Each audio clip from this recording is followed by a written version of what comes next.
Não mude de estação, está começando mais um Cadáver Ouve Podcast. Eu sou Andrei e muito já se sabe, se falou sobre as bruxas de Salem. A história real já deu origem a livros, filmes e até peças teatrais. E hoje a gente vai tratar um pouco sobre esse tema, mas focado em uma das figuras primordiais para tudo o que aconteceu e que geralmente não é colocado no centro, a Tituba.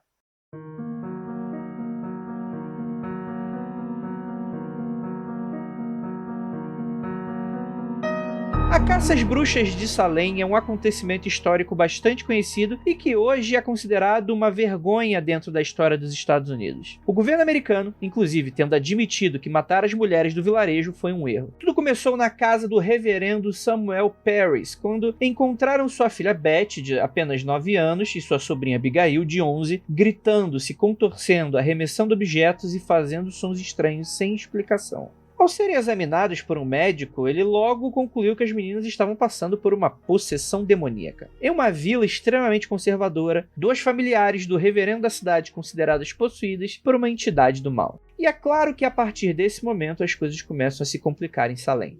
No dia seguinte, Beth e Abigail disseram que Tituba era a causa do seu comportamento estranho. Mas afinal de contas, o que é Tituba? As duas afirmaram que ela aparecia para elas como um espírito, o que na época era equivalente a uma declaração de bruxaria. Também foram acusadas Sarah Good, uma moradora da rua, e Sarah Osborne, uma idosa de origem pobre. A partir daí, o vilarejo extremamente puritano foi inundado com uma histeria coletiva. Os líderes locais declararam que Salem estava sob uma influência maligna e cheia de armadilhas do demônio. E logo, um enorme movimento de caça às bruxas começou no local. Centenas de pessoas foram investigadas e acusadas de bruxaria, 19 sendo condenadas à forca.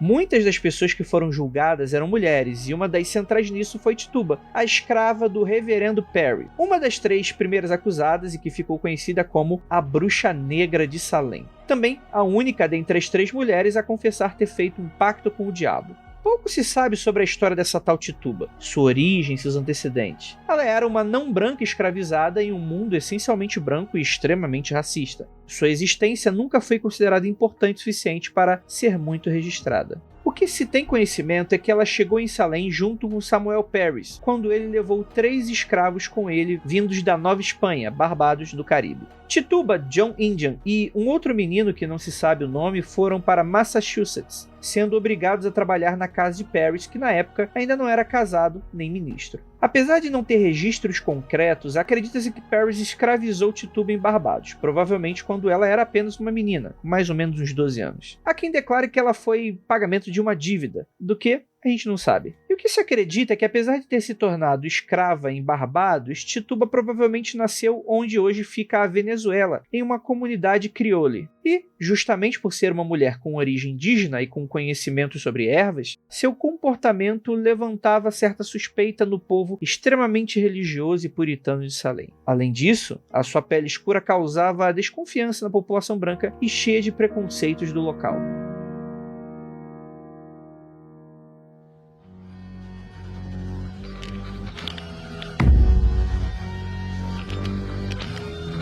Quando associaram os sintomas da filha e da sobrinha do reverendo Parris à bruxaria, o nome de Tituba foi logo relacionado a essa situação. Ela estava sempre em contato com as 2 meninas e, sendo uma mulher de pele escura, automaticamente se tornou um alvo fácil para as acusações. Não existe nenhuma fonte anterior à segunda metade do século XIX que comprove que Tituba praticava algum tipo de magia junto às 2 jovens que a acusaram. Inclusive, as transcrições dos depoimentos dos julgamentos de Salem. Só que para muita gente, foi Tituba que começou a espalhar a bruxaria pelo vilarejo, ensinando os mais diversos rituais mágicos às mulheres e jovens moças do local. Para o povo racista do lugar, era óbvio que uma escrava de pele não branca havia assinado um compromisso com o próprio diabo. E é importante pensar que Tituba vivia em uma condição que não ajudava no seu caso. Independente dela estar ou não praticando bruxaria, ela já estava condenada. Tituba acabou sendo acusada e, em seu julgamento, acabou confessando, dizendo que tinha nascido para servir, se viu obrigada a servir o mal, assumindo que havia feito um acordo com o diabo.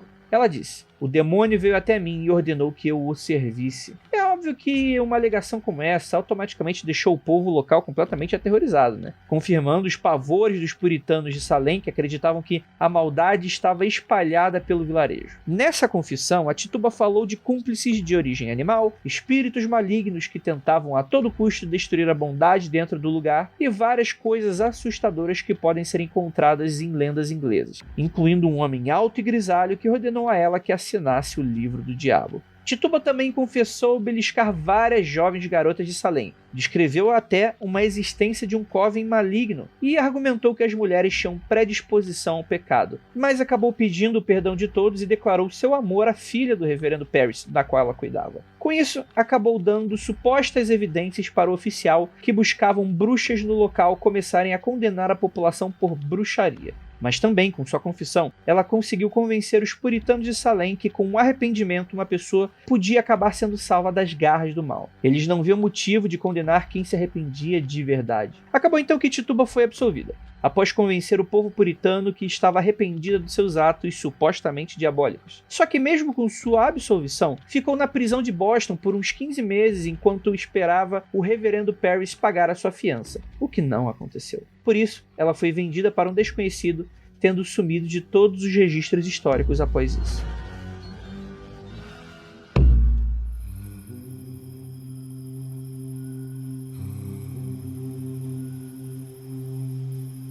A confissão de Tituba tem sido fonte de especulação durante muitos anos. Vários estudiosos acreditam que ela era bastante inocente das suas acusações de bruxaria, e a maioria pensa que ela assumiu uma culpa que não carregava por conta de sua condição de escrava. E analisando as crenças de Salem, isso faz muito sentido. Há quem pense que para se livrar das intensas e agressivas punições que estava sofrendo de reverendo Parris, Tituba preferiu confessar e ser presa ao invés de continuar sofrendo os maus tratos. O que chama a atenção dos estudiosos é que acabou sendo menos arriscado para Tituba afirmar um pacto com um ser sobrenatural maligno que negar a participação para a corte.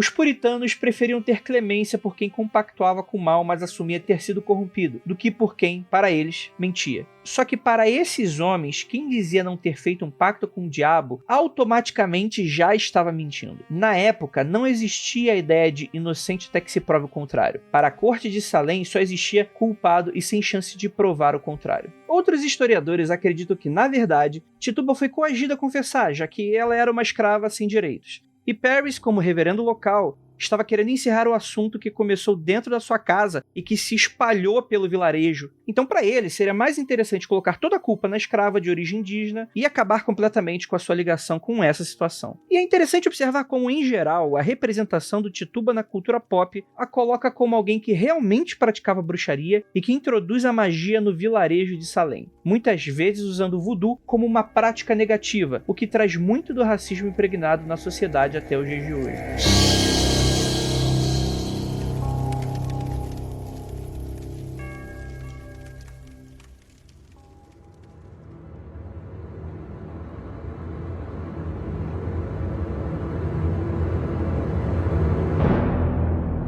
Na peça de Arthur Miller, As Bruxas de Salem, de 1952, ela é incluída como iniciando a feitiçaria no local e sendo uma peça entre as moças da vila. Apesar do protagonismo de Tituba em tudo o que aconteceu, na hora de contar sobre o horrendo caso de Salem, a história dela é apagada em detrimento das narrativas das outras mulheres brancas e livres do local. Tituba sendo sempre uma coadjuvante que não é colocada completamente no centro dos acontecimentos. Na década de 80, Maryse Condé lança o seu livro Eu, Tituba, Bruxa Negra de Salem, colocando a personagem como centro da narrativa. Nessa obra ficcional, Maryse reconta o julgamento especulando mais da vida e dos pensamentos dessa mulher que foi apagada, tentando preencher lacunas que os registros históricos não possuem. E é provável que nunca se saiba completamente quem foi Tituba e o que aconteceu com ela depois do julgamento do vilarejo de Salem. Sua vida vai continuar sendo especulada pelos estudiosos e seu peso dentro dessa mácula na história dos Estados Unidos continuará existindo. E com o debate que existe hoje em dia com relação ao racismo e misoginia dentro do que aconteceu em Salem,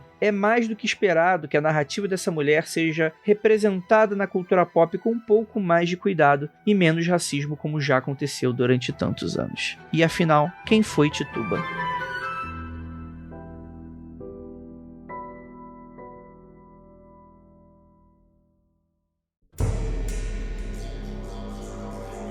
Um Cadáver Ouve Podcast é um programa do Mundo Freak, disponível graças aos nossos apoiadores que financiam o projeto. Acesse apoia.se/confidencial e faça parte você também.